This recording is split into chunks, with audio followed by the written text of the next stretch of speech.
श्री शिवाय नमस्तु भयम। दोस्तों, जैसा कि आप सभी लोग जानते हैं कि 9 दिसंबर 2025 यानी मंगलवार को पड़ रही है पौष मास की पंचमी तिथि। और दोस्तों, यह वह तिथि है जो पौष मास में पड़ने वाली सबसे बड़ी तिथि है, क्योंकि यह मंगलवार के दिन पड़ रही है और इसका बहुत ही बड़ा और विशेष महत्व होता है। पूज्य गुरुजी ने कहा है कि अगर कभी भी मौका लग जाए और पौष महीने की पंचमी तिथि मंगलवार को पड़ जाए तो आप लोगों को एक छुटकी काला तिल वाला उपाय तो अवश्य ही करना चाहिए। इन दोनों का संयोग बहुत ही कम आता है। इसी के साथ में गुरुजी ने अपनी शिव पुराण कथा में बताया है कि इस दिन आपको एक छुटकी काला तिल वाला उपाय तो आपको अवश्य ही करना चाहिए, क्योंकि ऐसा दिन पूरे साल में सिर्फ एक ही बार आता है। और दोस्तों, आप सभी लोग जानते हो कि मंगलवार पंचमी तिथि का अगर सबसे बड़ा कोई उपाय है तो वह एक छुटकी काला तिल वाला उपाय है। तो दोस्तों, मंगलवार पंचमी तिथि के दिन आप लोगों को इस एक छुटकी काला तिल वाला उपाय को जरूर करना है। बहुत सारे लोग होंगे जिन लोगों ने इस उपाय को ना किया हो, मतलब पूरा साल निकल गया, उन्होंने किसी भी दिन इस छुटकी काला तिल वाला उपाय को ना किया हो। पर दोस्तों, आपके पास एक आखिरी मौका बचा हुआ है, जो कि 9 दिसंबर मंगलवार पंचमी तिथि के दिन है। इस दिन आप लोगों को इस वाले उपाय को जरूर कर लेना है। भले ही आपने पूरे महीने भर इस उपाय को ना किया हो, पर अगर आपने इस महीने के मंगलवार पंचमी तिथि के दिन अगर इस वाले उपाय को कर लिया तो आपको इस उपाय को करने का वो फल मिलेगा जिसकी आपने कभी कल्पना भी नहीं करी होगी। इसीलिए आप लोग इस वाले उपाय को एक बार जरूर कर लेना है, ताकि आप लोगों के हाथ से ये मौका ना जा सके और आपको इस उपाय को करने का फल मिल सके। दोस्तों, ये उपाय पंडित जी ने अपनी अभी की ही श्री शिव महापुराण की कथा में बताया है। उपाय को आज हम आपको बहुत अच्छे से समझाने वाले हैं। इस वीडियो को देखने के बाद इस उपाय को समझने के लिए आपको कोई और वीडियो को देखने की जरूरत नहीं पड़ेगी। तो चलिए दोस्तों, उपाय को शुरू करते हैं। देखिए, ये इस पौष महीने के मंगलवार पंचमी तिथि के दिन ये इतना खास होता है, इतना महत्वपूर्ण होता है। देखा गया कभी कभी बड़े बड़े पूजा पाठ अनुष्ठान से जो मनोकामना पूर्ण नहीं होते, वो पौष महीने की मंगलवार पंचमी तिथि के दिन एक छोटे से उपाय करने से ही आपकी मनोकामना पूर्ण हो। और बहुत सारे लोगों ने इस उपाय को किया भी है और उनको इस उपाय को करने का फल भी जरूर मिला है। अगर आप लोग भी इस उपाय को करना चाहते हैं तो आप इस उपाय को पहले अच्छे से समझ लेना, सुन लेना, उसके बाद करना। आपको इस उपाय का फल जरूर मिलेगा।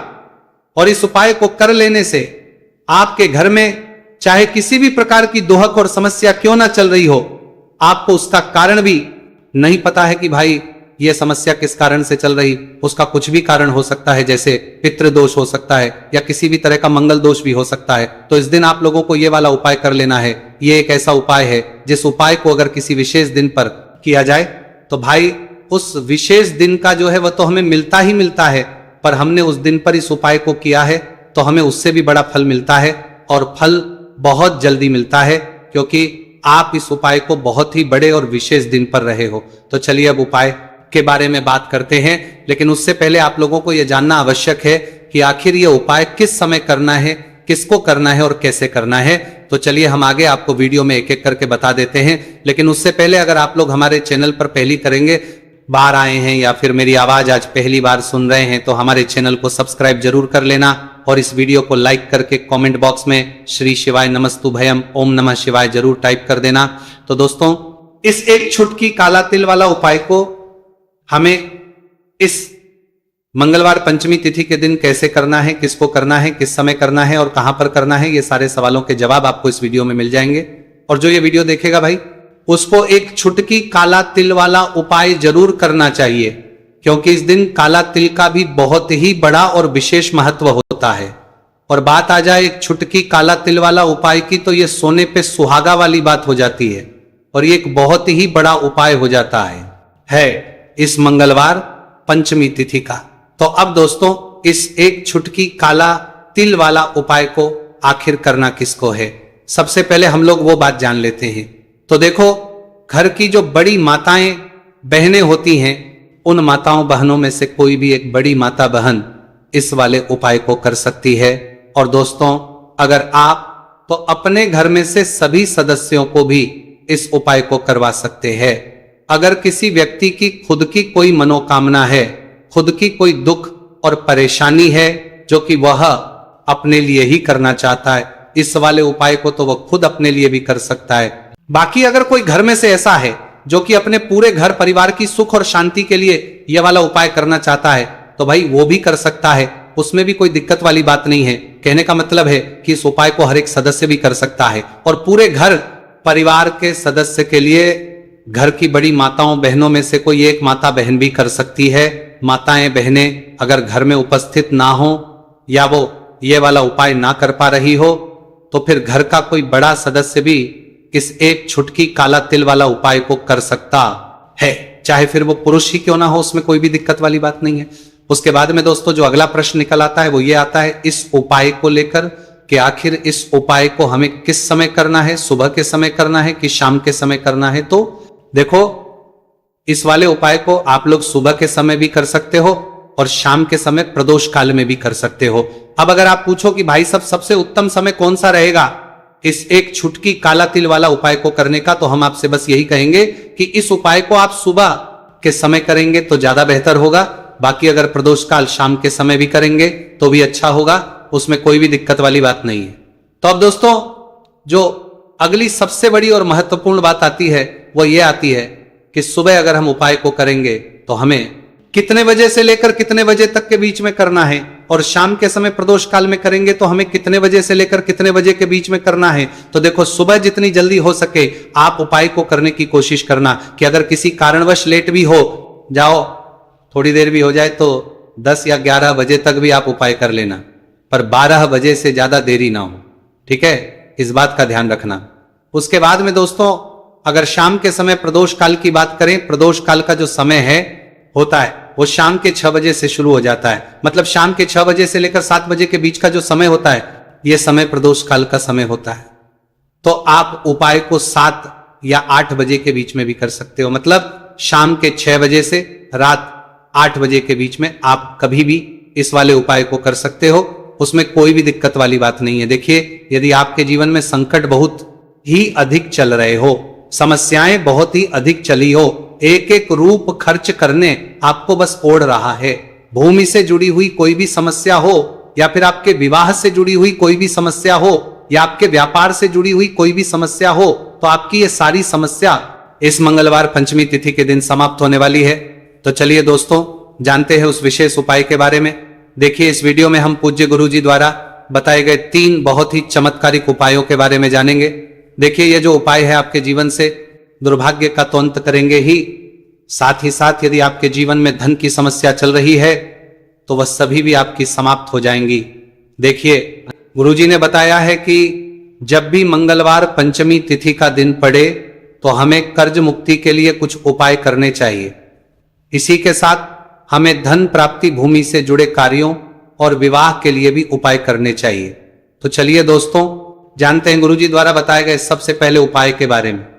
देखिए ये उपाय विशेषकर उन लोगों को करना है जिनकी भूमि से जुड़ी कोई भी समस्या चल रही हो, यानी कि उनकी भी जमीन से जुड़ी हुई समस्या चल रही है, यानी कि जो लोग मकान खरीदना चाहते हैं या फिर उनका खेत से जुड़ा कोई भी केस चल रहा है या फिर जिनके भी विवाह में विलंब हो रहा है या फिर जिन भी लोगों के जीवन में कर्ज बहुत ही अधिक बढ़ने लगा है, कर्ज जो है वह चुका नहीं पा रहे हैं, तो गुरुजी ने कहा है कि ऐसे लोगों को यह उपाय करना चाहिए। देखिए इस उपाय के लिए आपको थोड़े से काले तिल ले लेने हैं। देख आपको मात्र एक चुटकी काले तिल ले लेने हैं।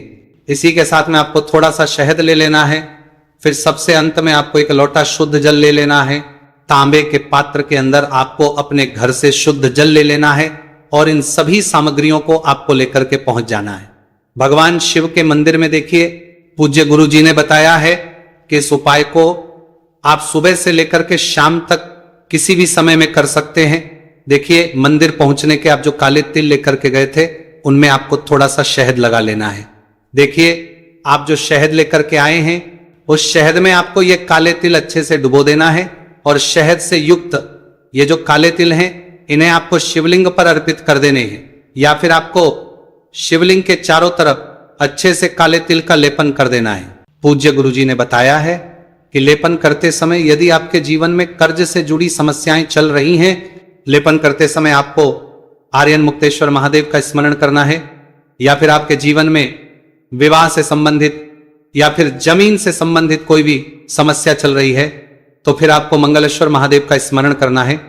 इसके बाद जो आप जल लेकर के आए हैं उसे आपको धीरे धीरे शिवलिंग पर अर्पित कर देना है तथा आपको लगातार शिव महापुराण के मूल मंत्र श्री शिवाय नमस्तु भयम इस मंत्र का जाप करते रहना है। पूज्य गुरु जी ने बताया है कि सिर्फ एक मंगलवार पंचमी तिथि यह उपाय करके देखना और आप स्वयं देखेंगे कि 2 से 3 महीने के अंदर आपके जीवन से जुड़ी हुई जो भी समस्याएं हैं बस सभी समस्या बहुत ही जल्द महादेव की कृपा से दूर होने लगेगी। तो दोस्तों इस प्रकार से आपको यह पहला उपाय ना है। अब हम जानते हैं दूसरे विशेष उपाय के बारे में। देखिए इस उपाय के लिए आपको एक प्यारी सी बेलपत्र ले लेनी है।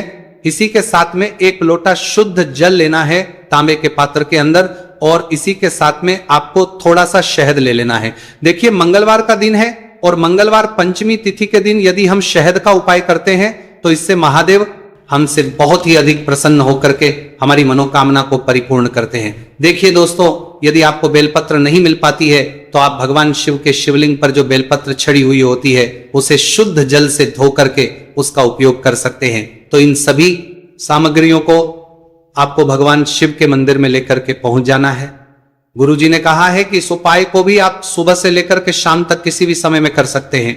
देखिए मंदिर पहुंचने के बाद आपके पास जो एक बेलपत्र है और बेलपत्र की जो सबसे बड़ी वाली पत्ती होती है और उसकी जो चिकनी साइड होती है उस पर आपको अच्छे से शहद का लेपन कर देना है। यानी कि बेलपत्र की बड़ी वाली पत्ती पर पूरी ही पत्ती पर अच्छे से शहद लगा देना है। अब देखिए ये जो बेलपत्र है इसे आपको अपने सीधे हाथ की हथेली पर रखना है और आपके जो भी कार्य अटक रहे हैं, देखिए बहुत से लोग ऐसे होते हैं जो अपने नौकरी को प्राप्त करने के लिए सालों से तैयारी करते हैं लेकिन उनको नौकरी नहीं प्राप्त हो पाती है।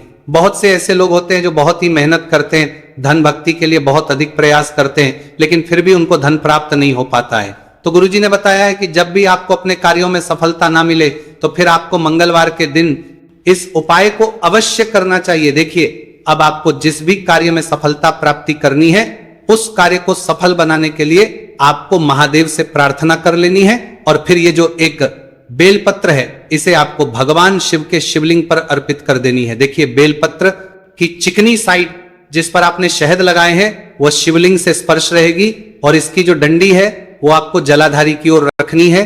इस प्रकार से आपको यह बेलपत्र अर्पित कर देनी है।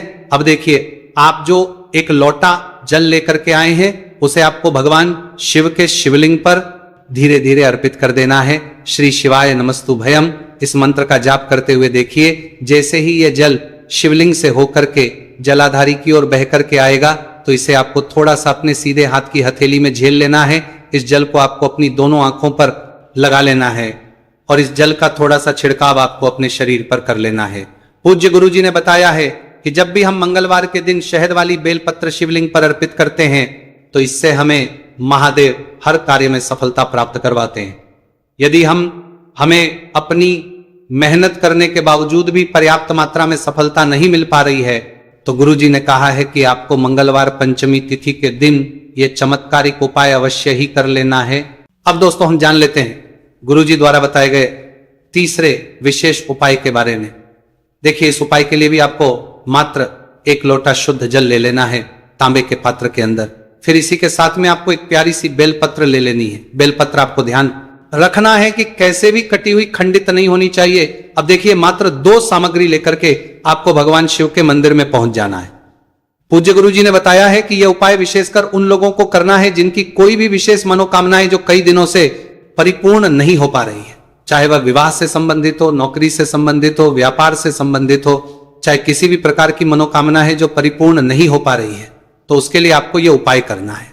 देखिए इस उपाय को भी आप सुबह से कि शाम तक किसी भी समय में कर सकते हैं। देखिए मंदिर पहुंचने के बाद सबसे पहले तो आप बेलपत्र लेकर के आए हैं उसे आपको अपने सीधे हाथ की हथेली पर रखना है और आपको महादेव से प्रार्थना करनी है कि हे मेरे महादेव, मेरी ये जो मनोकामना है बहुत दिनों से अधूरी है। मैंने कई प्रकार के उपाय कर लिए हैं, कई प्रकार के व्रत कर लिए हैं लेकिन अभी तक मेरी मनोकामना परिपूर्ण नहीं हो पाई है। तो उस मनोकामना को परिपूर्ण करने के लिए प्रार्थना करनी है और यह एक बेलपत्र आपको शिवलिंग पर अर्पित कर देनी है। देखिए बेलपत्र की जो चिकनी साइड है वह शिवलिंग से स्पर्श रहेगी और इसकी जो है वो आपको जलाधारी की ओर रखनी है। इस प्रकार से आपको यह बेलपत्र अर्पित कर देनी है।